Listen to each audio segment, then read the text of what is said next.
Quand je mange des farceaux, à quoi ça me fait penser en fait, pour moi, manger, là, c'est c'est pas mal la chose la plus extraordinaire du monde. Y a rien, vraiment, il y a rien qui se mesure à la nourriture. Pour moi, là, il y a rien, absolument rien.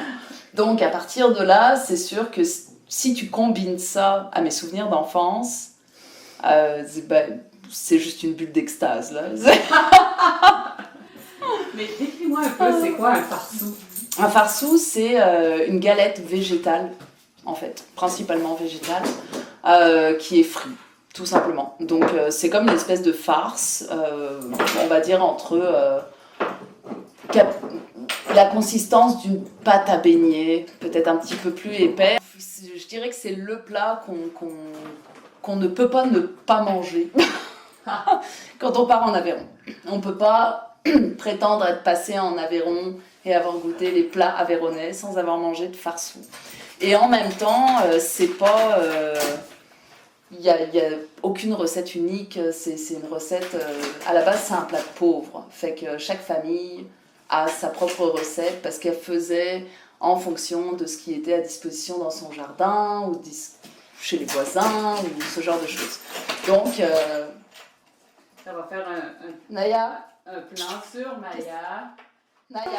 Mon père a sa recette de farceau qui tient de sa grand-mère, donc de mon arrière-grand-mère que je n'ai pas connue.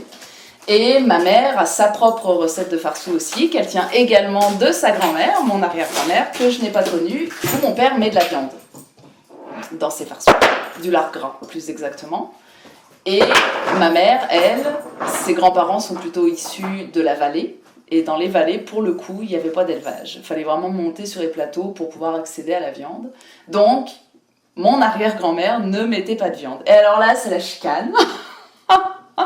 Non, c'est pas des vrais farceaux, c'est pas comme ça qu'on les fait, mais là on peut pas mettre de la viande dans les farceaux, il n'y a pas d'ail dans les farceaux, il n'y a pas de tomates, il n'y a pas de ceci, il n'y a pas de cela.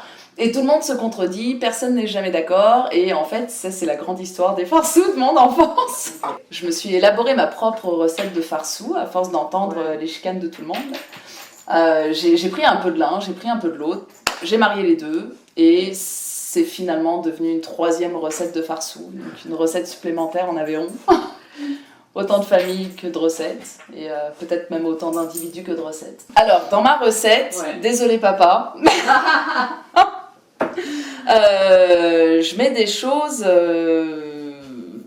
principalement vertes en fait, donc il y a ce que nous on appelle des bêtes, en France, en Aveyron tout du moins, qui sont en fait des bétacardes, mais vertes. Pas celles qui ont la tige rouge. On essaye de prendre des feuilles de taille moyenne, parce que tu as toujours des super grandes feuilles, puis des toutes petites feuilles là, qui sont belles, elles sont vraiment cute, là, mais elles sont trop petites. Je mets du persil, frisé, pas le persil plat. Bon, ça, mon père ne met pas de persil dans ses farceaux. Je mets aussi de l'ail, une chose qu'il ne met pas non plus, mais c'est parce que j'adore ça, en fait, tout simplement. Et quand tu sers tes farceaux, est-ce que c'est accompagné de quelque chose c'est pas mal un plat en soi quand même. Hein. Okay. T'as vraiment tout dedans. T'as des protéines, t'as des fibres, t'as des céréales quelque part. Ouais, c'est pas mal un plat en soi. Mais idéalement, tu le manges quand même avec une salade ou quelque chose comme ça. Puis on est quand même pas mal adepte du vin en France. Donc, c'était ma prochaine question. Ouais, c'est ça. Mais en général, et là, je vais quand même accorder tous les lauriers à ma mère. En général, tu sers ça, je suis assez d'accord avec elle, avec un vin rocailleux. Donc quelque chose qui a un vin grave qu'on appelle, qui a un goût qui va légèrement te faire saliver là, le fond des dents. Là.